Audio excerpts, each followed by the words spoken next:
Pixar Animation Studios has always been highly praised for their unique projects. Whether those projects do be short films or whether they are their fully feature-length animations, every aspect of a Pixar film is incredible. Anything from behind the scenes, to the directing, to the script writing, to the art that goes into it, and even obviously down to the final animation production itself. As of this recording, Pixar have 26 feature films, the 27th being Elemental, which isn't out quite yet. Go click the card to watch my reaction video that's just above, which we did the other day. And each of these films have a huge team of creatives behind them. Hundreds of people, sometimes thousands. Some of which these people are renowned and known very widely in the industry. These people who are more well known tend to be the directors, producers, writers, but sometimes can be like the lead artist or head of the different departments that produce a production. Sometimes in these departments you have really talented people who, unfortunately, their talents go unmissed. In these productions, obviously with there being so many people and so many different departments, sometimes people can fly under the radar, and hidden talents and are sort of the future of the film industry can sometimes be undershadowed and a little bit missed. And in 2019, Pixar thought they would change that. They started what is known as the Sparkshorts program. And today we are going to be going through and ranking each of these Pixar Sparkshorts program features that have been released, and we will be putting these onto our already pre-existing Pixar short films tier list, which we have already been building on the channel. Please go and click the cards above if you would like to learn a little bit more. So far we've done the Cars on the Road series, we've also done the Toy Story series, and we've got many more to come. Just very quickly about the Sparkshorts program, it was created back in 2018-2019 to basically find the future of the film industry. It was basically designed so those who flew under the radar in the different elements of the Pixar studios or the different departments in general could have their opportunity to shine, and so that Pixar themselves could find their spark, hence the name Sparkshorts. It is designed to find new storytellers, explore new storytelling techniques, and experiment with brand new production workflows as well as creative visual choices. During the program, Pixar gives each team of employees just 6 months, which is a really short amount of time to do what exactly they have to do. They only give them 6 months on a reduced budget to create their Sparkshort. They can be any style, of any narrative, but the only thing is it has to be based off a true event or personal story. The Sparkshorts originated on YouTube back in 2018-19 when they first came out, with Pearl being the first, and now after the 10 released so far, they are now on Disney Plus as well. The first 3 Sparkshorts, Pearl, Smash and Grab and Kitball, all 3 very different and unique stories, they premiered in 2018. In August of 2018, they actually premiered for a short amount of time at the El Capitan Theatre, which is a very famous theatre that is on the Hollywood Boulevard Strip where the stars are, the Chinese theatre. And as mentioned before, each of these shorts are based on real life experiences that the directors or production team have been through. This makes them some way relatable in some shape or form, and that is why I think they not only produce the spark of the studio, but also produce a spark for oneself. So let's get into the ranking. So luckily there isn't actually anything in the bottom 2 tiers. We're going to start dead on in the middle today in the meh tier. That means then it's okay. Yeah, I enjoyed it, but none of these short films in the slightest are bad. I enjoy every single one of them, and Sparkshorts, for those of you who haven't watched them, I thoroughly recommend going to watch them. So the one in our meh tier, we have Nonna. Nonna was the most recent of the Sparkshorts. We haven't had one in 2022, but 2021's Sparkshort Nonna basically follows the story of an old grandmother who loves wrestling, and by the looks of it, and unfortunately her husband has passed away, of whom she loved sharing her passion of wrestling with and watched it on a daily routine. Her granddaughter is then palmed off to her, and she wants nothing to do with her granddaughter in this short film. She just wants to watch her wrestling. She loves her wrestling. In doing so, she does realise that actually, maybe I should spend some time with my granddaughter, and they end up sharing their passion together, creating a wonderful story. Nonna wasn't bad, it wasn't horrid, and compared to the rest of the things on this tier list, I think it does deserve its place around about here. It's not amazing, but it's not awful. Just compared to what is coming on this tier list, and just in general, it is the weakest of the Sparkshorts films, in my opinion. She's an absolute badass though, great character development and a fun story. Kind of cute, like the fact that she does turn her passed away husband to come and like see the television is a really cute like little thing that got me. The kid is annoying as shit. She needs to understand that Granny wants her wrestling time. Like, leave her alone. Yeah, the grandmother kind of needs to up her game in her role, especially when she's the one who is meant to be in charge of this child. But the child also needs to pack it in. Kind of peaked, though, that the TV was like her only connection to her husband. But it's cute because she realizes that she can relive those moments through her granddaughter. So it's a fun, nice, like, happy ending. Okay.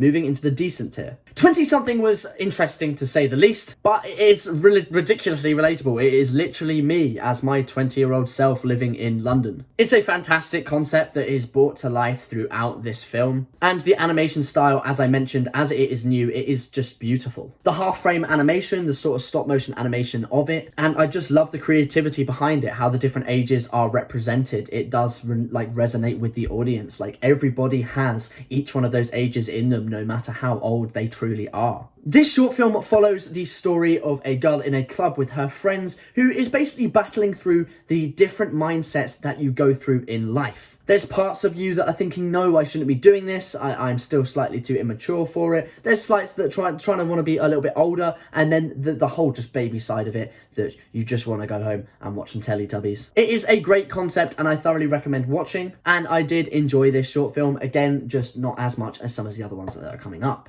For our next short, this was actually a first-time watch for me. I think this was the one that the only of the Sparkshorts that I haven't watched before, and I was very pleasantly surprised. The fact that these Sparkshorts are created and are able to share these beautiful stories with the world is just a pure breath of fresh air, and in this case, I found that in Wind. Wind was a absolute pleasure to watch, and I absolutely adore the idea. The idea is so sad and so beautiful at the same time, of the fact that this kid and his grandmother don't know why they live in this middle of this crater rock place thing, but the fact that he wants to get out and is unfortunately weighed down. The grandmother then realizes that her best opportunity is just to let him go. And unfortunately, that does end in a bit of a sad ending for the grandmother and the son, but obviously, or the grandson even, but it's a beautiful film from start to finish. The whole script is beautiful, and it was paired with even more beautiful visuals, and these fun concepts that you wouldn't normally be able to explore in these feature films have been explored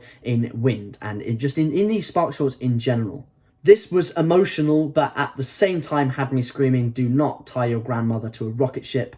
And genuinely, I think this is a definite start into the better of the Sparkshorts. Burrow is really, really fun. It's cute as shit, and I absolutely love it. Not only is it a fun story about a rabbit trying to find his place and his home and fit in, this also mirrors exactly what humans go through, the mistakes they make, the challenges they face, especially when trying to do something themselves and alone, and sometimes it is better to ask for help. The way you meet people, embarrass yourselves. The way you feel inadequate in life when sometimes you make those initial first moves by yourself. But it teaches you that instead of digging so far down in your burrow that you end up bursting the water dam and everything ends up going wrong, instead of creating your life far away from others, shutting yourself out and creating a life that's comfortable for yourself, but in the grand scheme of things, you've shut yourself out from yourself and others. But if that happens, it's okay. Just make sure you have people around you because they are willing to help. Everyone will be there for you, and it's really cute, and the message that they portray and bring across is in such a fun way. Again, a unique art style for Pixar.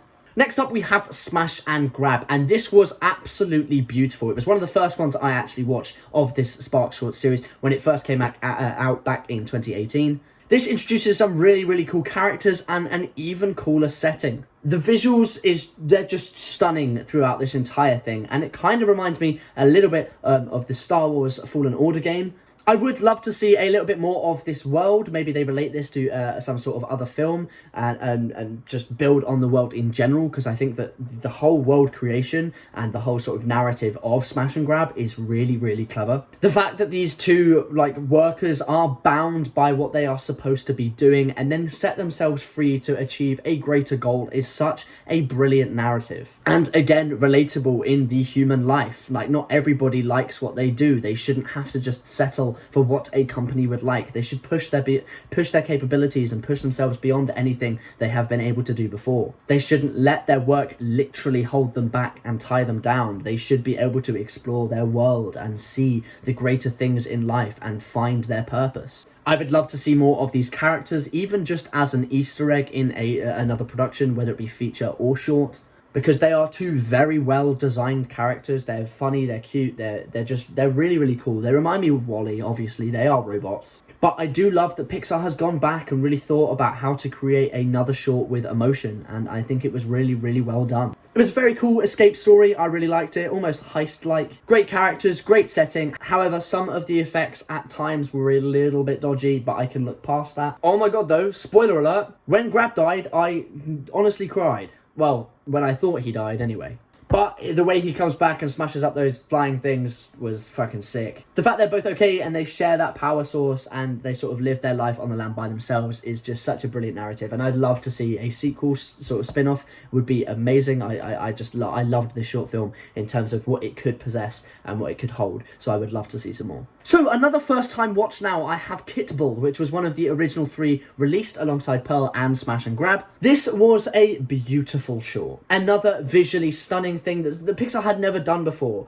This was the first of the unique sort of animation styles that Pixar had started, and I really, really loved this. This story follows a stray cat living in the streets and the rubbish of a dog fight sort of headquarters. He lives out in the back in all the rubbish alongside the dog's kennel. Not only was the animation in this absolutely stunning, but the story and the effects throughout were just beautiful. The music paired it perfectly, along with the weather, the character design, and just the whole movement of the story in general. The relationship growth between the 2 characters is beautiful, and the fact that they created 2 characters that are supposed to not get along, and with the dog being a more fierce, scary dog, and the cat being a small, frail animal, it was really nice to see the sort of breaking of the boundaries and what we thought was going to happen. It wasn't quite the case, so it was really, really nice. And sometimes obviously it does sort of teach us to not judge the book by its cover and sort of get to know someone, look a little bit deeper into what their life is, and maybe some of the things that they've been through have sort of affected the way they are and how they portray themselves. And it's a nice way of teaching us to break down those walls and get to know somebody. Okay, next up we have the masterpiece tier. We have Loop to start off this tier, and this was absolutely incredible and a fantastic way of representing someone with a disability. It shows us exactly how to sort of handle these situations that most of us aren't necessarily used to handling. It teaches us to correctly deal with these situations in different ways, and I know that sometimes some of us can panic when not knowing what to do in these situations, whether that because we're not necessarily scared of the person, but scared of hurting them, or scared of doing something that we didn't necessarily mean or know what to do. Treat everyone the same, and it is okay to be different. Embrace those differences. Everyone has their piece and everyone has a way of communicating, just some people don't have it the usual way. Some people have it in a way that they are able to cope with some sort of disability or something that makes them less able. And it changes your mindset. This entire short changed the mindset. The fact that someone ended up getting stuck with someone with a less able sort of disability was something that we would originally sort of go, we feel bad for him. But the fact that we end up shifting this whole narrative, and the fact that he learns to become friends with someone with a disability and be able to cater to them how they would like, it's just a beautiful story from start to finish. The little things like the music and the ability to sort of interact with other characters through her device is an absolute beautiful representation of the deaf community and the mute community in general. And it's something that people have genuine issues with and genuine problems with, and not many people know how to deal with this. And again, this is the reason that the Sparkshorts were created, to not only find those sparks inside the Pixar animation studios, but also to teach people those valuable lessons that those members at Pixar have been through themselves. It was a fabulous way of showing representation, and I take my hat off to Pixar for doing so. And this short really does show exactly what the Sparkshorts were there to do. Float is absolutely gorgeous. It's so metaphorical and just beautifully written and created throughout. An incredible concept and an absolute pleasure to watch. The fact the kid wants to be free and soar and be in his own element and use his powers to fly and flourish throughout the earth is again something so relatable. The fact that he is held back by others because he thinks that society won't accept the differences, again is something that everybody has been through. Everybody has felt that at times. I know that I have. I felt that myself being different is a reason to hide myself from others, not open up and be myself. And I feel like that is a massive thing all across the world. Everyone has been through that in certain points, and this is a story that allows you to go, okay, I can be myself. If I want to fly high and soar through life, who cares what other people think? If those I love are happy, and if I'm happy, that's what matters. And this is what that teaches you. Never hold someone back out of fear of what other people will think. If they want to fly, soar, and show off their unique personality, let them do so. And instead of holding them back and fearing that, present them. So next up, we have the first short film that I did watch in this series, Pearl. I do love this short film, and I think it teaches some very important lessons, especially about the gender inequality in the workplace. Pearl is a fucking queen. The choice of colour in this between the suits and obviously the pink ball of, well, yarn is just visually stunning. And the fact that it does, like, sort of juxtapose the boring bastards in a workplace to the bright new pink bubbly ball of yarn, it works so well if you have those bubbly people in a workplace scenario, especially when it could be in the form of absolutely anybody. You should not sort of segregate that and put them aside, not really let them in. That is exactly what people go through in the workplace, and Pixar showed this perfectly. I also love the animation style in this, the fact that everyone else is animated normally in the sort of 24 frames a second traditional 3D animation that we are used to seeing in Pixar, yet Pearl is actually reduced frame rate, so she is sort of more jumpy, a little bit like Spider-Verse, into the Spider-Verse films, and some of the sort of stop motion animation we see. She is running at a literal different speed to the others. And it's a great way of showing that difference, especially in the workplace. In discrimination terms, it is really sad that this is actually a thing that happens. Like, I can't believe this actually happens in the workplace, and it's not fair to do so. And this short film, like, presents that problem perfectly. If you are qualified for the job, it doesn't matter what you do, what you look like, that is what matters. I do love, though, at the end, how it does show the change in the workplace and the, obviously, inclusivity of everybody. Obviously, at the start, we saw Pearl being the only female. Yes, she is a ball of yarn. We can look past that. The representation is supposed to be there. But everyone else there is just a regular white male. By the end of it, there is multiple balls of yarn, there is multiple races, multiple genders, and it is so